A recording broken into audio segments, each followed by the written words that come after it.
So I'm sure that he ain't gonna change. He's gonna be who he is. And again, he don't bother me. I don't think 2 seconds about none of that because he's not on my level.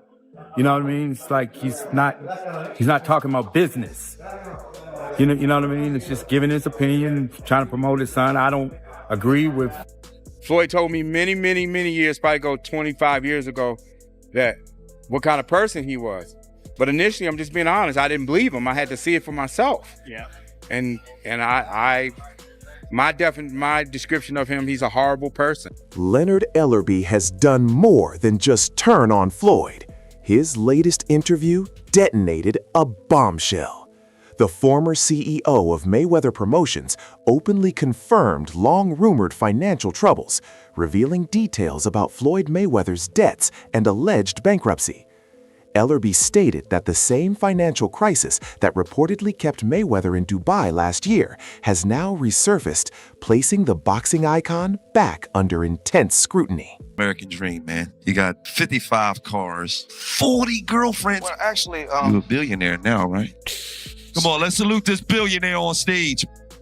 But how many years ago you was broke? When I say broke, you ain't have a lot of money, you was just barely making it. The way Ellerbe laid everything out left fans wondering whether this was calculated revenge against the man who removed him from power. Many recall when Gervonta Davis claimed Floyd was stuck in Dubai, a story once dismissed, but now seemingly validated. According to Ellerbe, Mayweather was allowed to leave only after promising to settle his debts within a year. If he failed, he would be required to return and renegotiate. When asked directly about Floyd's current financial status, Ellerbe initially dodged the question, though the interviewer insisted the truth needed to come out. Floyd had posted that you was no longer a part of Mayweather Promotions. You care to say anything about that? There's nothing to say other than I appreciate the opportunity to do something amazing. We had an incredible run, and I'm forever grateful and thankful, blessed. Yeah. Blessed. Yeah. That's blessed. I love to hear that. Ellerbe later explained that Floyd was unable to clear the debt, forcing him back to the Middle East to honor his agreement. This trip overlapped with a wave of controversies, exaggerated claims of a $42 million New York mansion purchase, unpaid balances to multiple jewelry dealers, and mounting tax-related allegations. It may look like he ran, Ellerbe said, but it's actually worse for him in Dubai than it is here. He added that Mayweather owes several jewelers, is entangled in tax issues, and that his Dubai debt allegedly reaches into the hundreds of millions. Only after resolving those matters, Ellerbe claims, would Floyd be able to return and face legal consequences in the U.S. Which he's done a good job thus far. But then sometimes there's a line that you cross with some of the things and you turn some people off. In a stunning admission, Leonard Ellerbe said he left Mayweather Promotions because of Floyd's financial misconduct and years of poor business decisions. "I had no choice but to walk away," he said. "It hurt, but I couldn't keep absorbing the damage. Floyd made countless ad calls, and I took the fallout for too long." Yes, and what is it about him that sort of He's always been jealous of Floyd. He's always been jealous of Floyd, and if that ain't obvious, I don't know what it is.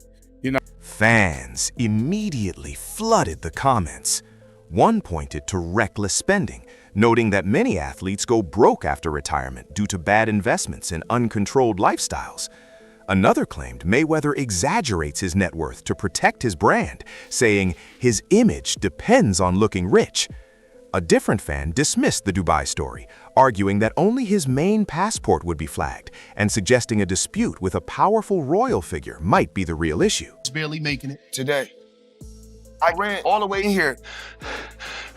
Why? Because I couldn't even buy a bus ticket. That's crazy. But you still had 55 cars. No, I don't. What happened? Well, I bought myself some crack. Dang. And then more crack. Speculation intensified. One fan alleged money laundering. Another claimed Floyd maxed out casino credit, lost everything, and attempted to leave without settling the bill. prompting police to surround his private jet. Trolls mocked him relentlessly, calling him Floyd No Money Mayweather, accusing him of living a fake social media life, wasting fortunes on women, and owing the wrong people in Dubai. From superstar to half a star, one comment read. Disrespect, thing that's just something I don't get into. Floyd's a legend in the sport. He's accomplished everything in the sport, beat everybody's TBE. The former Mayweather Promotions CEO further alleged that Floyd badly overestimated the earnings from his most recent exhibition fight, and that the bout was his only temporary escape from financial collapse. No, none of these guys are like Floyd. Floyd was... Ellerbe claimed Mayweather earned just $20 to $25 million, far short of what he allegedly owes, which explains why Floyd is desperately pursuing another exhibition, possibly with Jake Paul. If the debts remain unpaid, Ellerbe warned, the consequences could turn ugly. Despite the allegations, Mayweather's lavish lifestyle continues, raising even more questions. Bringing the people into my lifestyle, showing the people how I live. Now, I know you guys see me on a regular talking about real estate. Well, lately, I purchased 62 apartment buildings in New York City. And what I need you guys to do, slide over and check out the photos. It's not all 62 buildings, it's a few buildings, but guess what? All the buildings belong to me. I don't have no partners. And all the retail down low on my buildings all belong to me. Many fans have since accused Leonard Ellerbe of betrayal, claiming he exposed confidential information after leaving the company. But others argue Floyd was the first to betray him. After years of silence, Ellerbe reportedly began cooperating with federal authorities, allegedly sharing details about Mayweather's assets and movements following his departure from the promotion. You can do the same. It's all about making power moves. Yeah, I found it. Yeah. And I'm pointing like this because all of them. We're in New York City right now. We're in Manhattan. This is what we do. Come on. You know what I'm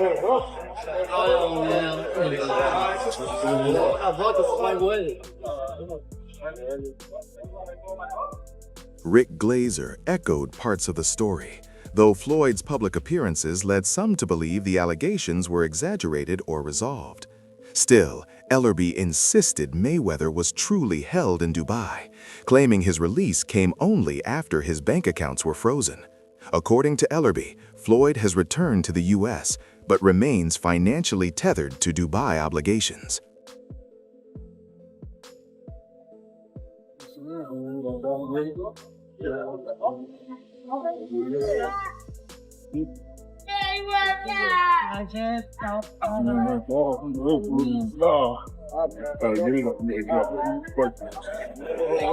All this money made. No partners. All by myself.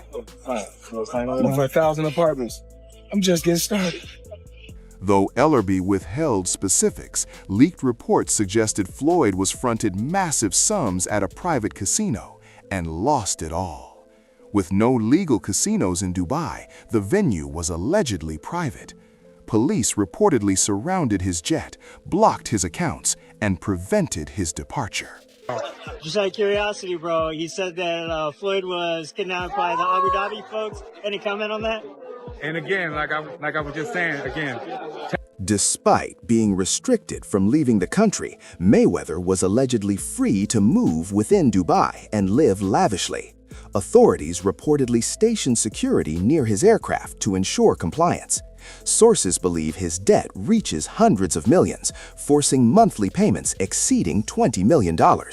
Critics say Floyd's refusal to scale back his lifestyle only worsened the crisis. Media silence, even from the White House, fueled speculation, especially as former protégés accused him of scams abroad. Ellerbe's claims aligned with statements previously made by Gervonta Davis, reinforcing the hostage narrative. Talked a little about big news came down yesterday. Leonard Ellerbe no longer in at Mayweather Promotions. Seems like that's happened a couple times over the course of the years back. 'Cause I remember years ago I was thinking Richard Schaefer was going to take over, but now apparently that is happening. Thoughts on Leonard Ellerbe making his way out? I think Leonard is still in a good position, and I don't think that it was any animosity between Floyd. After exiting Mayweather Promotions, Leonard Ellerbe pivoted into women's college basketball, quickly finding success. He appeared at a press conference in State College, Pennsylvania, announcing a transfer involving a Big Ten program. Now advising NIL deals, Ellerbe spent 17 years as the face of Mayweather Promotions, helping stage every major pay-per-view, including Floyd Mayweather's unanimous decision victory over Manny Pacquiao in 2015 at the MGM Grand Garden Arena. And Leonard, I just think that it was just time for him to move on. Of course, Leonard is very wrapped up in PBC type stuff here with this promotion and everything that they do. Do you think that played any part in him leaving Mayweather Promotions? I guess it could have played a part.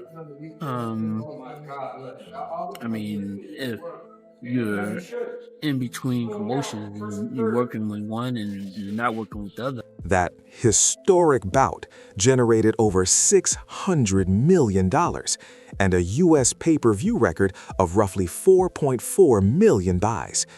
Floyd later announced Ellerbe's departure on Instagram, appointing former Golden Boy Promotions CEO Richard Schaefer as his replacement. Fans reacted sharply, with one saying, "People defended Ellerbe blindly for years just because he promoted Gervonta Davis." I mean, yeah. So but I don't think there was no, like I said, I don't think there was no animosity or anything because even Floyd always spoke as, you know, he would always say that, you know, when Al Heyman has fights, you know, because he can always get his fighters on Al Heyman's show. I mean, do you think it was a little difficult for Leonard being in a tough spot because obviously very close to Tank here, and then Others focused on stranger criticisms, mocking Ellerbe's appearance and past role in the company. One fan claimed Mayweather Promotions wouldn't survive without him, while others slammed Schaefer's appointment. you know, Floyd and Tank had their ups and downs, so mostly downs recently. Yeah, so do you think that was? Yeah, that makes it tough. That makes it tough. That makes it where, you know, he basically, because a lot of times friends want you to pick sides. But, I mean, Leonard's smart enough not to pick sides. Critics argued Schaefer's recent track record was disastrous. Failed promotions, stalled fighters, and missed opportunities like the World Boxing Super Series. Despite rumors, the announcement shocked many. Ellerbe had been one of Floyd's closest allies since the beginning, but Mayweather Promotions has struggled in recent years. Not to pick sides, and he just kept it business. It seems like Mayweather Promotions is kind of, over the last few years, not had the place of prominence it had previously. Do you think that was part of it too, or it seemed like it's kind of more of an afterthought at this point? Well, I mean, I just think that Floyd's uncle, Jeff Mayweather, weighed in, discussing how Ellerbe navigated the tense fallout between Floyd and Gervonta Davis. As tensions escalated and rumors flew, Jeff admitted the situation was difficult, but praised Ellerbe for staying neutral and professional. I mean, it got to a point where, you know, I started hearing a lot of young fighters saying that, they're not getting fights, and Jeff denied any real animosity, suggesting business conflicts, particularly involving Al Heyman, may have influenced the split. While relations remain friendly, questions linger about the promotion's future under Richard Schaefer. For that, I have no idea. But, and so basically, if you're not getting work, you gotta do. Floyd initially addressed the situation on social media before clarifying during a live session. Posting an old photo with Schaefer, Mayweather announced Ellerbe's departure, thanking him publicly for years of service and leadership, that helped shape Mayweather Promotions. So what do you think about, Richard Schaefer, obviously tightening the sport for many, many years? Do you think that was a good move for Floyd? I think with Jeff Mayweather later hinted at internal unrest, claiming young fighters were frustrated by inactivity and neglect. If you can't get fights, something's wrong, he said. And with that, the story closes. For now. For the latest boxing news, moments, and breakdowns, stay subscribed, turn on notifications, and we'll catch you next time. Peace.